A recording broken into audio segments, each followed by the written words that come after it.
with emotional intelligence, we are done with the conceptual part, the major conceptual part that we would be applying in the segment that is up to come next. And now we start off with the last segment of ethics, integrity, and aptitude paper, which is administration and how the concepts of administration are applied in. Sorry, the concept of ethics are applied in administration.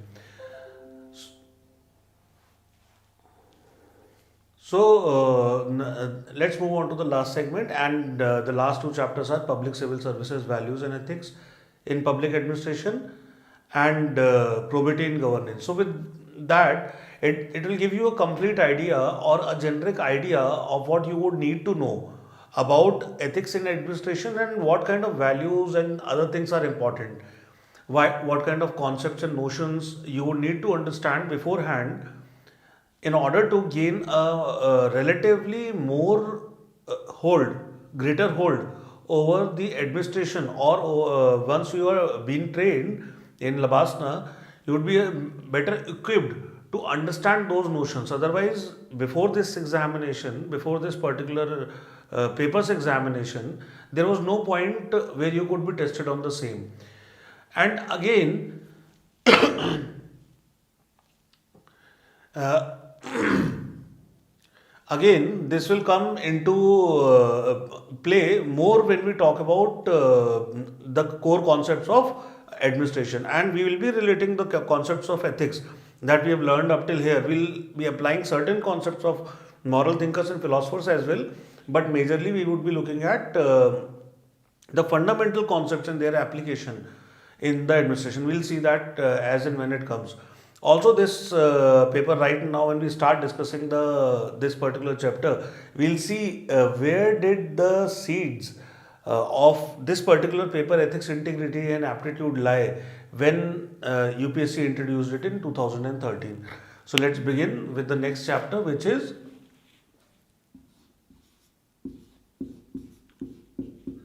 public civil services, values and ethics in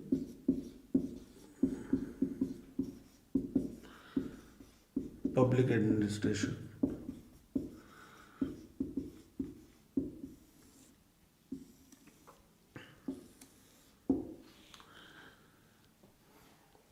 Before we start with the chapter, I would want to reiterate one thing which we have seen time and again, and which is that over here the terms values and ethics are being used in the same statement. Why is this important for us to realize? Because every time we need to put one particular factor in our mind again and again, repeatedly, that values and ethics, when we talk about, they are not connoting something very different. They are not at crossroads.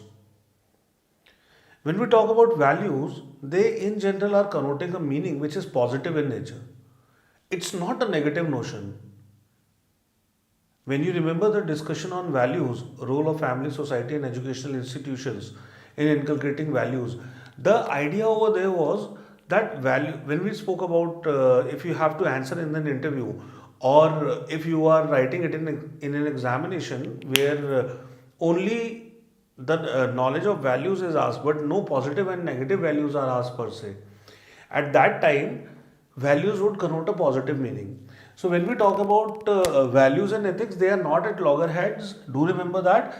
And we are talking about values and ethics not in isolation. We are talking about these values and ethics in public services, public and civil services. So basically, public and civil services are, for your understanding, it's majorly the same thing. And this application where in public administration. So if you want to see it, the core would lie in public administration, or I'm sorry.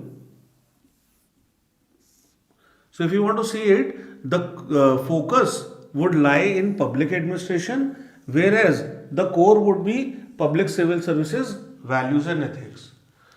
So do remember that. This is an important thing to know, and with that we'll start moving on to the next step. Now the thing is that when we talk about public civil services, values and ethics in public administration, there is one more thing that we need to remember: the meaning of the term public administration. See, understand this, as we had discussed when we were talking about the syllabus, that public administration is not actually the thing, or not actually the discipline of which the knowledge is being at test for GS4 paper. The knowledge that is being tested is of ethics. Now, as I told you right now, that public civil services, values and ethics in public administration. So we are talking about the values and ethics in public administration itself. It's not the knowledge of public administration that you need to have to that great degree. Yes, you need to have a fundamental understanding about how those concepts are applied. And in order to understand how the concepts are applied, you would also need to know the certain concepts that are there in public administration. But more than that, if you are not an optional, if you do not have an optional as public administration, that understanding is not sought out after you, from you. If you are a public administration student, even then, the knowledge of public administration would be tested in your optional paper. In general studies 4 paper, it clearly states that it is a general studies paper. So in that you would need to know those nuances of public administration which would help you function better when you go tomorrow to the foundational training, and thereafter every moment when you are in civil services. So this is the reason why it is important to understand the meaning of public administration over here. UPSC mentions in the syllabus the term public administration over here, but it does not mean the complete technical sense of public administration. It is not referring that if you do not know something, or maybe you fluctuate while writing an answer, and there is a little glitch in your writing when we talk about the technical side of public administration. It's not that it's going to cost you a lot. Definitely, if you do not know the application of the ethical concepts or the values or the moral basis of certain things in public administration, then it is going to cost you dearly. UPSC is extremely clear about how is it going to conduct the examination in order to segregate the students, in order to filter out the students from who really know about the particular subject, and from them who really do not know about it and who are just trying to bluff. In order to understand that, we really need to know what the focus and the core areas are. Over here, the core area is the values and ethics, and public administration is, as a fact, the place where it has been applied. So the meaning that we need to understand of public administration over here is a little generic in nature. You don't need to note it down. In case if you are making rough notes, you need to make your rough notes. You will not need this thing directly in examination, but it is very important for you to understand, because if you do not know this, in answers you might put something which is, especially if you are political science and public administration student, you might put something in the answer which is not the need of the answer, and that basically takes you away. That makes your answer very ill behaved. It makes your answer very not to the point. So we are not supposed to do that. Since you are not supposed to do that, it is important to understand. So where were we? Public administration. The meaning of the term public administration is generic. The second thing is that what we are talking about over here, when we say generic in nature, it is administration of public.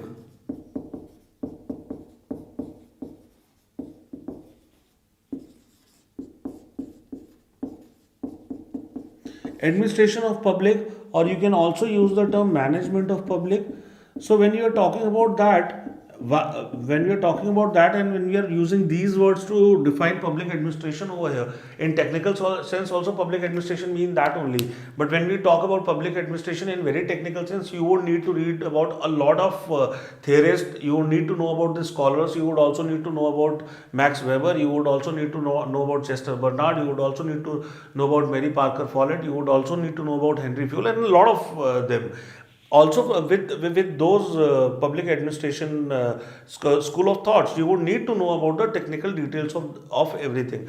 So we are not going into those details. So that's why it is important to understand that when we are talking about public administration, you can also read it only as public civil services values and ethics in administration, basically. So that would convey the generic meaning what it has. So, with this understanding, we'll move forward and we'll try to understand what has been there in the syllabus and how is it important to you, and how do we move forward with it. So, let's move on to that.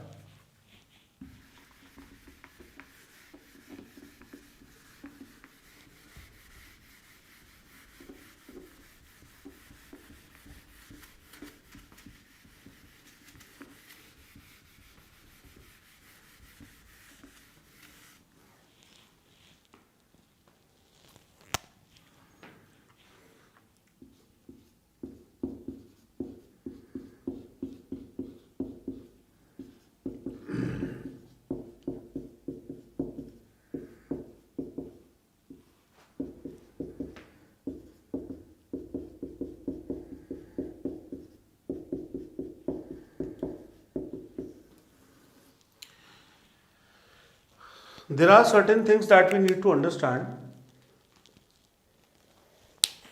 and before we start understanding about anything, let's understand about the administration itself. How did administration evolve? Or let's go even more historical and try to figure out how would administration come into existence when there was none, when we were hunter and gatherers. When we talk about that, what are we talking in essence? We are talking about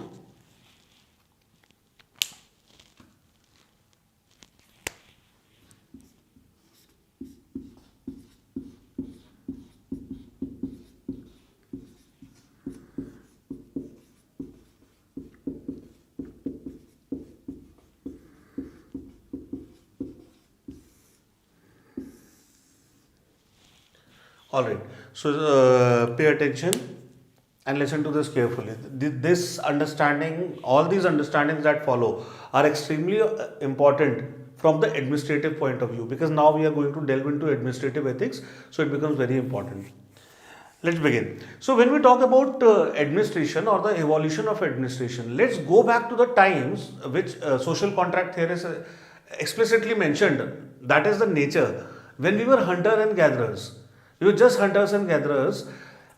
What existed then? Then it was only nature. People lived in wild. We or our ancestors lived only in wild. They lived in nature. So there was no real entity, no real organization. As John Locke puts it very clearly, that there was no civil authority.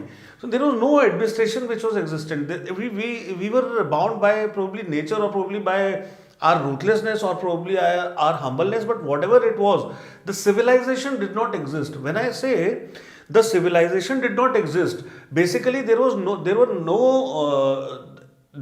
entities which could take care of the management of people. And anyway, at those times when we were hunters and gatherers, we did not start living in societies, we did not start living as a communities, and as a community. At that time, there was nothing which could have taken care of people. That would mean, in a sense, administration of people. So how would it be? Just imagine that time. Just go back to the time when people lived in nature and we were just hunters and gatherers. At that time, there would be no system that existed, right?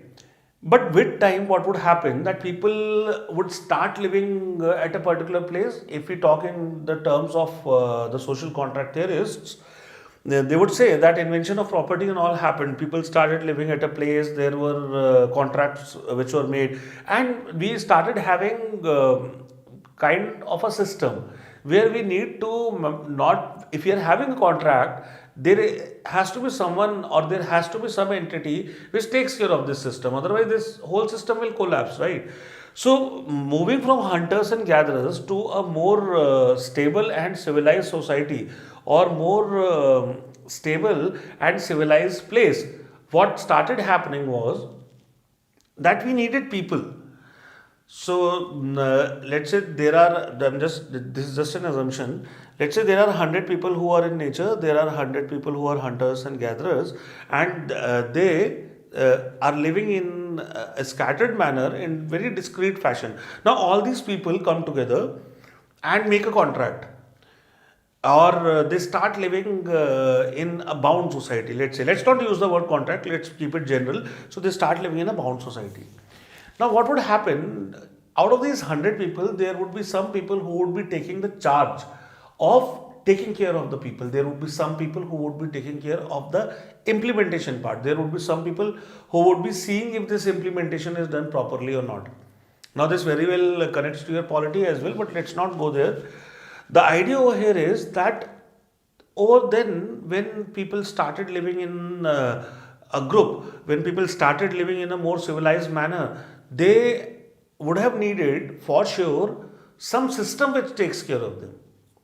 So when we started with hunters and gatherers, that time no system was available.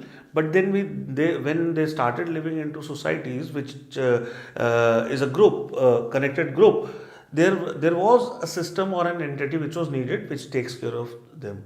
So let's just assume that that time some king or leader of at the local level, something like that came up.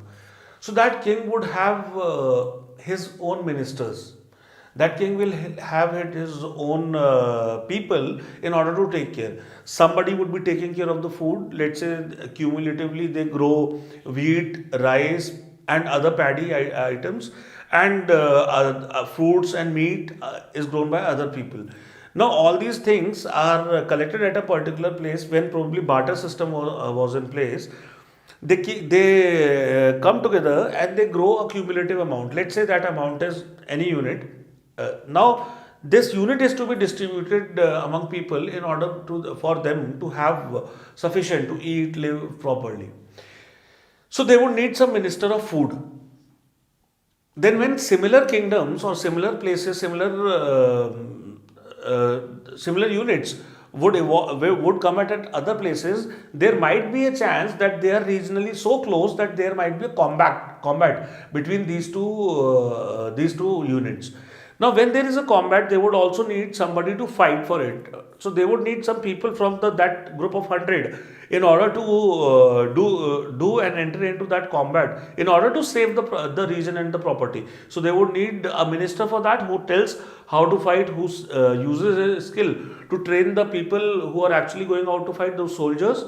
People who become into soldiers are being monitored and directed and guided by someone. That system would also need minister of war or minister of fight, or whatsoever they would call it at that time.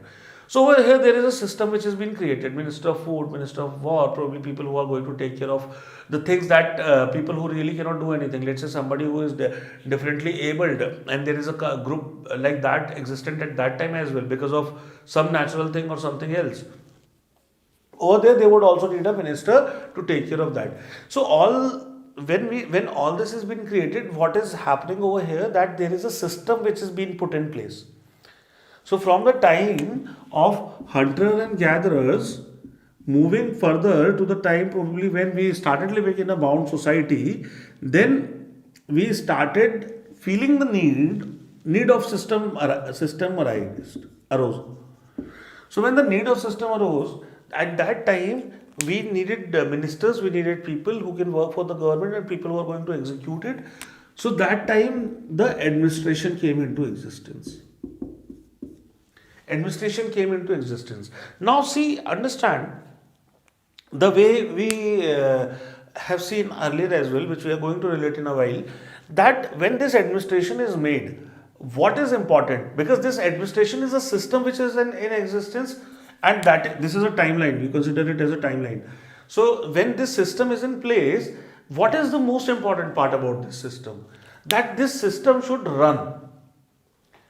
Any system which has been made in order to govern people, it needs to run, because until and unless that system is moving, that cycle is moving continuously, it is not possible to manage any public. Any management or administration of public would be possible only and only when the system is running, when the cycle is moving, when the wheel of administration does not stop. And how can the wheel of administration not stop? Only by making it efficient and effective enough to run through the cycle that it has. Now, let's say when we talk about wheel, we are talking about wheel of administration. Can a square wheel run a cart? It's very basic. A square wheel cannot run a cart. So that's why we made the wheel in a circular manner. Similarly, in administration also, it needs certain basic things. Do you think when the system would have existed for the first time, that means administration came into picture? At that time, was it possible to have an administration which is not efficient, which is not effective? No, it is not possible. Why is it not possible? Because unless that administration, because it is just the beginning, it is not running, it is not really possible to manage the people.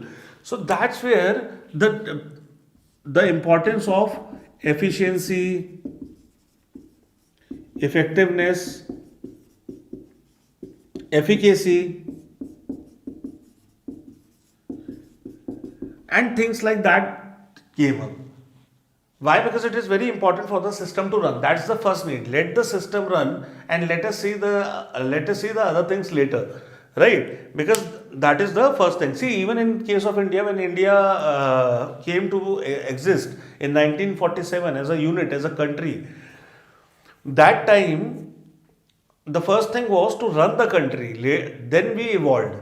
So similarly, there were certain evolutions that happened later in time, which were that once you are already in the system and the system is running, now you know the cycle is on. Because once we move from hunters and gatherers into a system that is administration, we have to set the cycle moving. Once the cycle is moving, that time probably people are free. Some people would go corrupt. Some people would feel that we are not evolving, because human tendency is to progress, to evolve, to explore.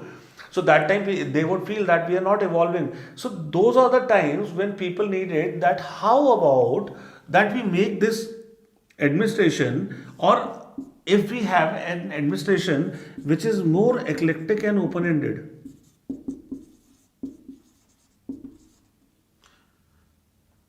I'll just write open. So which is more eclectic and open. What about if people can contribute their ideas?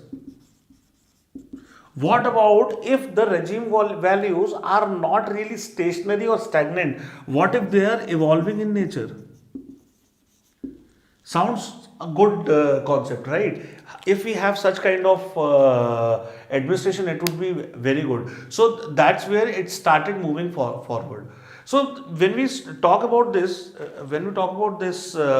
concept of administration coming into existence, and initially efficiency, effectiveness, and efficacy, and those things were important, and then being eclectic, open-ended, contribution in the society, regime values to be not stagnant and evolutionary in nature. We are basically talking about something, because this is also administration. It is not that this is not administration. This is a more evolved type of administration. This type of administration came to be known as bureaucratic, and this came to be known as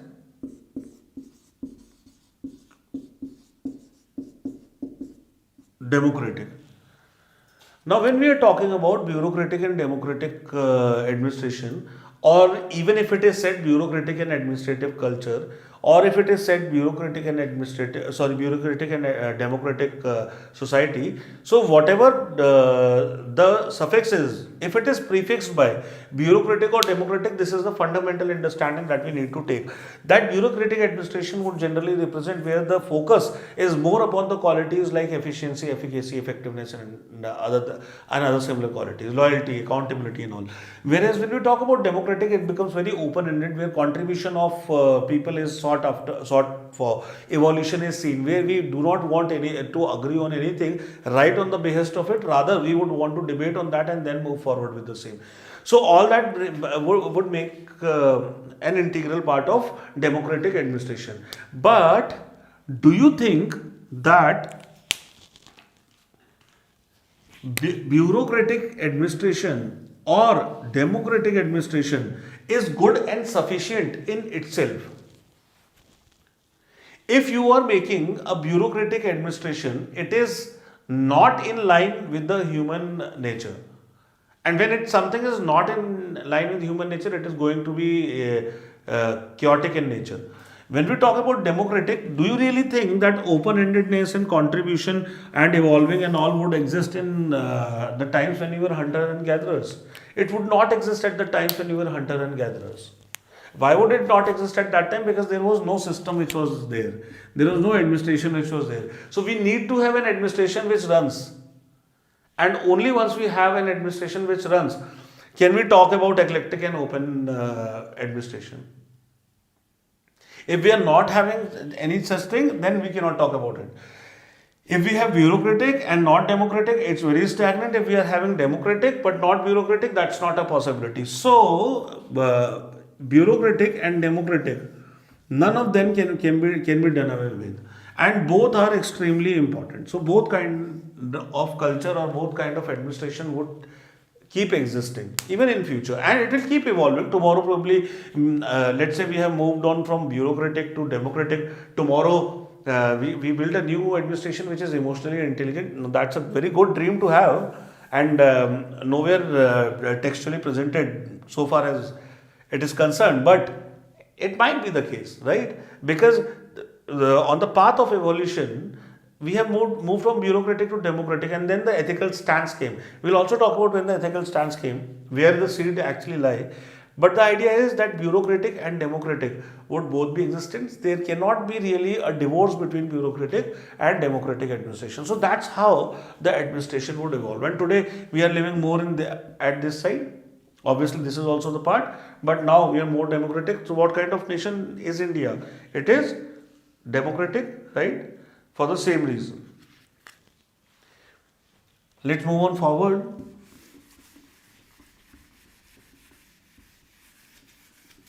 And see how would this go.